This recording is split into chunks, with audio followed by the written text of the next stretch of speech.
Now, Padraigh Kelly, you have a Jack Doyle story. Well, I don't know much about him, because I saw with my own two eyes, and I learned a bit from John McGrain, better known as John Parker McGrain. John used to meet him a lot in London, and they became great friends, you know. Mm-hmm. And everybody knows that Jack Doyle was a lady killer in the sea. Yeah. He had lovely curly hair, a marvellous voice, a brilliant singer, a brilliant boxer, a real ladies' man. Yeah. What's it called nowadays? A lady killer. Lady killer, yeah. A lady killer. Yeah, But yeah.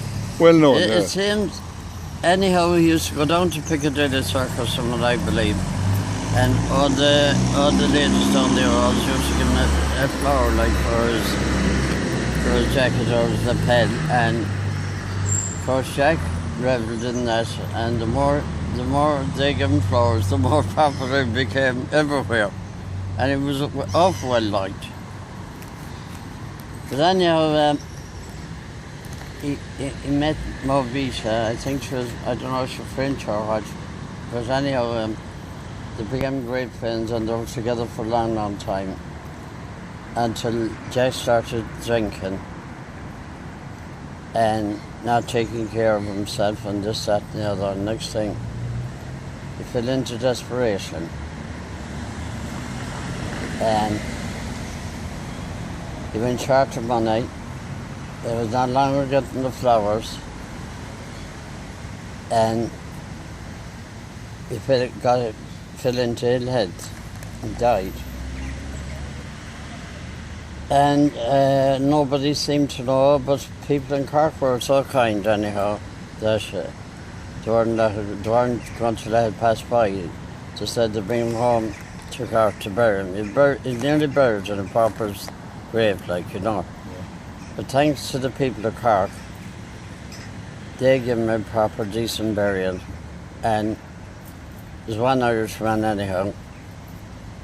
In my estimation, what I heard of him from John McGrain, and I saw him myself in He was in Westport, was he? I seen him in Westport in a place called Gertie Curtin's Bar on Shop Street in about 1941. He was sitting on the stool. I don't think, no, she wasn't with him. He was sitting on the stool talking to Gertie Curtin. Whose shop? Where is Gertie Curtin's now? Gertie Curtin was a publican. Where McLaughlin's Paper shop is. No, not the paper shop. The other shop is you get the cards in there. Okay. That was a bar then, way back then, and he was sitting down and talking to Gertie Curtin. But like a lot more Irishmen that done a lot for their country, he was soon forgotten about, except I don't know if there's a memorial for him or not below in Cork, but I hope there is. What I heard of him from John McGrain, he was a unique Irishman, and he loved the crack and he loved the ladies. So he was friendly with John McGrain? Yeah, John McGrain was one of his best friends. And he came to Westport? Yeah, he came to Westport, I don't know. Would he be at the height of his career or at the end of his career? With 1941, no, he would not, no. He was not, no, he looked good that day, from my memory. He had the black hair the whole time, like, you know. You didn't get to talk to him, no? No, sure, I didn't know him, really. You didn't know him, you'd be shy, you would. But I found out who he was. Okay, right. I asked somebody, like, who he was, and they said they thought it was Jack Doyle, and it was Jack Doyle. And there was no fuss about him, no? Pardon? There was no fuss? Well... in the pub? No, you see, strangely enough, a lot of people in Westport, well, the older people that have known about him, do you know? Yeah. Of course, today is forgotten about, do you know? That's a long time ago now, 1941. Yeah, Jesus, shut up. 1941, 1942. 63 years ago. Yeah. That's a good while ago. Couple of generations. But people remember, I think people still remember him. Pardon? He was a great character, wasn't he? Well, he was a brilliant singer. I heard he's on record singing. Mm. I think, if I'm not greatly mistaken, he was on a Delta record, or not Delta, but the other one. Decca. Decca record. Yeah. Now I had two unique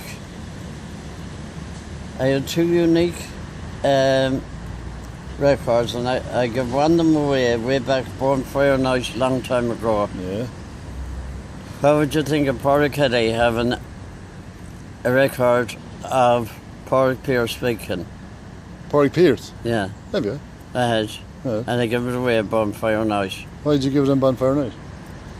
I gave it to someone else. I don't know why I gave it to them, but he was chairman of the Residents Association. I won't say who it was, and I gave it to him.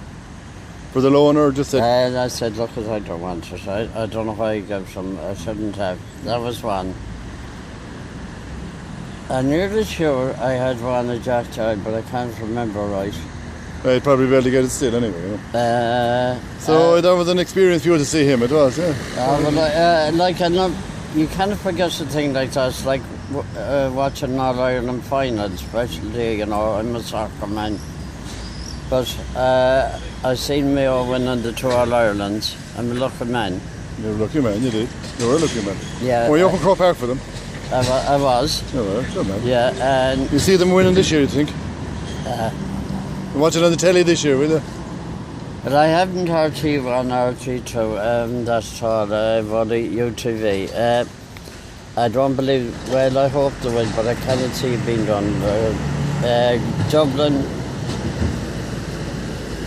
is a professional Gaelic football team. Yeah, but only won by a point last year, and Mayo didn't play that great, so if they up their game a bit. I don't, well, I hope they do, but I cannot see it all, being honest.